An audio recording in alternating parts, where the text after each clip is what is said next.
Salam untuk kita semuanya, berjumpa lagi dengan saya di channel Aritela Tutorial, tempat kita untuk berbagi informasi seputar informasi pendidikan dan informasi guru, serta informasi lain yang ada hubungannya dengan pendidikan dan guru. Pada pertemuan ini, saya menyapa Bapak Ibu honorer setanah air yang selalu setia melaksanakan tugas tanpa mengenal lelah. Saya yakin bahwa Bapak Ibu selalu dalam keadaan sehat walafiat.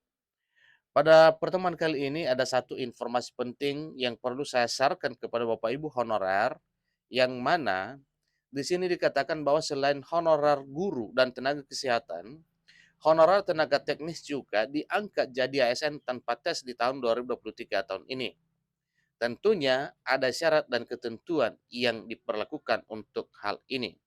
Nah, Bapak Ibu, supaya diketahui apa kira-kira syarat dan ketentuan yang akan diberlakukan pada pengangkatan honorer tanpa tes ini khusus untuk tenaga teknis, sebaiknya simak video ini sampai selesai, jangan ketinggalan informasi. Dan bagi Bapak Ibu yang sedang menonton, demikian dengan Bapak Ibu yang mungkin baru menemukan video melalui channel ini, dukung dengan cara like dan subscribe, share, dan komen, serta nyalakan tombol notifikasinya supaya semua informasi yang disalurkan melalui channel ini selalu update di layar Bapak Ibu. Tanpa basa-basi lagi, langsung pada informasinya. Bersiap, honorer tenaga teknis ini diusulkan diangkat jadi PNS tanpa tes. Ini syarat dan ketentuannya. Jadi itu kira-kira topik pembahasan tentang honorer tenaga teknis Bapak Ibu ya. Kita masuk pada informasinya. Bersiap, honorer tenaga teknis berikut ini diusulkan diangkat jadi pegawai negeri sipil tanpa tes. Bapak Ibu, simak syarat dan ketentuannya di sini. Tenaga honorer masih memiliki harapan diangkat menjadi pegawai negeri sipil. Dua orang anggota DPR RI mengusulkan adanya pengangkatan PNS tanpa tes bagi para tenaga honorer hingga tenaga kontrak. Nah, tentunya ini Bapak Ibu terbukti ke kita bahwa memang DPR RI ya, di sini terbukti disampaikan bahwa ada dua orang ya anggota DPR RI yang mengusulkan adanya pengangkatan PNS tanpa tes ini yang akan diberlakukan kepada Bapak Ibu tenaga honorer dan tenaga kontrak. Usulan pengangkatan honorer jadi PNS tersebut tertuang dalam RUU ASN tentang perubahan atas Undang-Undang Nomor 5 Tahun 2014 tentang aparatur sipil negara. Jadi pengangkatan disebut tanpa tes. Meski tanpa tes, Bapak Ibu honorer tetap harus mengikuti seleksi berupa seleksi administrasi, berupa verifikasi dan validasi data. Jadi inilah yang akan diberlakukan nantinya ya. Seleksinya bukan dengan seleksi tes, misalnya seleksi TKB, TKD, TKB dan seterusnya, tetapi di sini disampaikan seleksi berupa seleksi administrasi yang meliputi verifikasi dan validasi data. Selain itu juga penilaian beberapa aspek sebelum pengangkatan tenaga honorer menjadi PNS. Misalnya masa kerja, kemudian ijazah terakhir, kemudian gaji, serta tunjangan. Merujuk pada pasal 131 ayat 1 RUU ASN, pemerintah wajib angkat tenaga honorer tertentu jadi pegawai negeri sipil. Jadi di sini ada ketentuannya.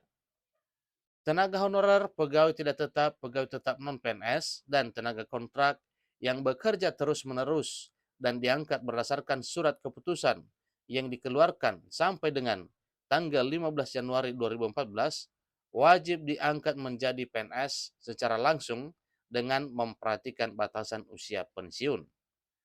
Sesuai RUU ASN, honorer kategori 1 dan kategori 2 yang akan diangkat jadi PNS tanpa tes berikut syaratnya. Pertama, untuk tenaga honorer kategori 1, usianya minimal 19 tahun dan maksimal 46 tahun per tanggal 1 Januari 2006. Kemudian, dibiayai dari APBN dan APBD.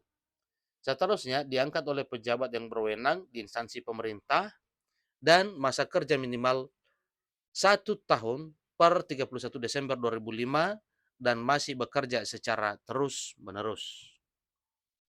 Kemudian ketentuan untuk honorer kategori 2 yaitu pertama usia minimal 19 tahun dan maksimal 46 tahun pada 1 Januari 2006.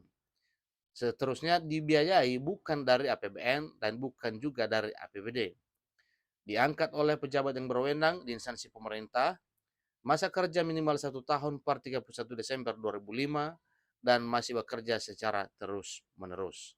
Jadi, inilah kira-kira ketentuan-ketentuan yang akan diberlakukan kepada honorer baik kategori 1 maupun kategori 2. Di sini disampaikan kategori 1 dan kategori 2 Bapak Ibu hanya dengan perbedaan satu hal dalam ketentuannya, yang mana pada honorer kriteria tenaga honorer kategori 1 dibiayai oleh APBN dan APBD. Sementara pada kriteria tenaga honorer kategori 2 tidak dibiayai atau bukan dari APBN dan APBD. Hanya itu saja perbedaannya. Syarat lainnya sama semua, kecuali dalam hal pembiayaan atau penggajiannya. Kalau honor kategori 1 tadinya, kriteria kategori 1, yaitu penggajiannya itu dari APBN dan APBD. Untuk kategori 2, dikatakan bukan dari APBD dan bukan juga dari APBN. Penyusunan program evaluasi. Jadi kira-kira apa saja Bapak Ibu ya jenis honorer yang akan diangkat menjadi ASN khusus untuk tenaga teknis. Nah, di sini rinciannya. Pertama, penyusun program evaluasi dan laporan, penata laporan keuangan, verifikator keuangan, pengadministrasi keuangan, pranata komputer, operator komputer, arsiparis, pengadministrasi umum, analis kebutuhan prasarana perkantoran, analis kebutuhan sarana perkantoran, teknisi bangunan, teknisi listrik, caraka, sopir, penjaga malam, penjaga sekolah, penyapu jalan, pramukantor, pramusaji, penata usaha sekolah.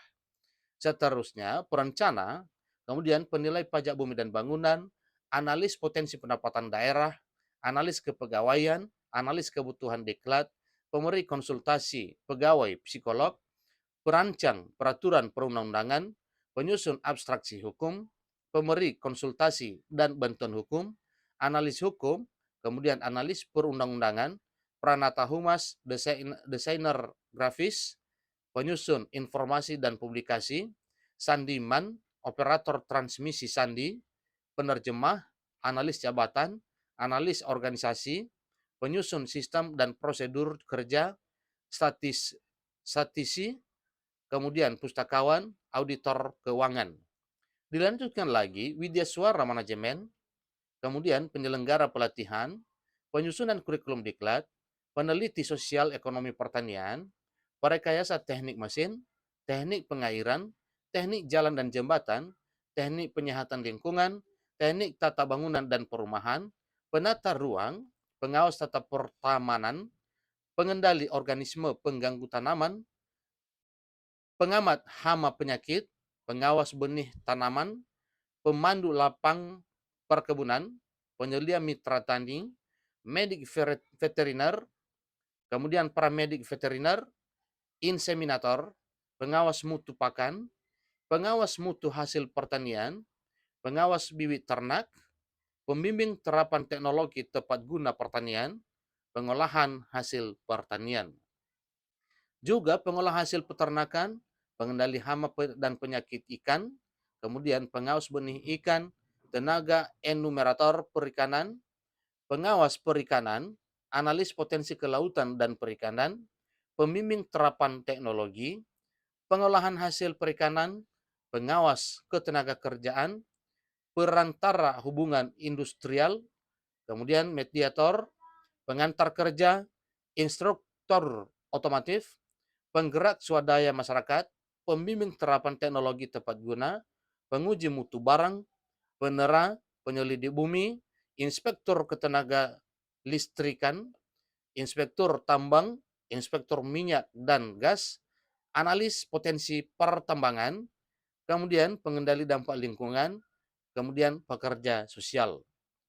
Nah, masih banyak lagi Bapak Ibu ya yang akan masuk dalam kategori honorer tenaga teknis ini, termasuk tenaga kesehatan sosial kecamatan, tagana, jagawana, polisi kehutanan, petugas lapangan gerakan rehabilitasi hutan, pengendali ekosistem hutan, pengamat meteorologi geofisika, pengawas keselamatan pelayaran, pengendali frekuensi radio, penguji kendaraan bermotor, pengawas sistem transportasi darat, perhubungan dan transportasi, nahkoda, anak buah kapal, kepala kamar mesin, pamong belajar, pengembang teknologi pendidikan, pamong budaya, analis potensi wisata, penyusun bahan promosi dan publikasi pariwisata, pemandu wisata, analis tata praja, bantuan polisi pamung praja, dan perlindungan masyarakat, kemudian pengamanan dalam, analis kependudukan, serta tenaga teknis administrasi lainnya.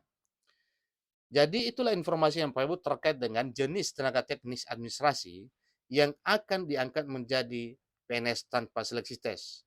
Nah, sehubungan dengan apa yang disampaikan oleh Wakil Ketua Komisi 2 DPR RI Juni Margisang bahwa selain dari honorer yang telah terdaftar pada database BKN yang jumlahnya 2,3 juta orang sekian, maka honorer lain juga yang sudah berjerih lelah, sudah berkontribusi, dan sudah berjasa di instansi pemerintah, diangkat menjadi ASN P3K tanpa terkecuali. Kenapa? Karena di antara yang sudah diuraikan di sini jenis honorer tenaga teknis ini, ada beberapa yang diautkan dari pendataan honorer BKN. Jadi, inilah informasi yang Bapak Ibu terkait dengan apa saja rincian jenis tenaga honorer, tenaga teknis yang diusulkan untuk diangkat menjadi PNS tanpa seleksi tes. Sampai ketemu pada video berikutnya. Terima kasih.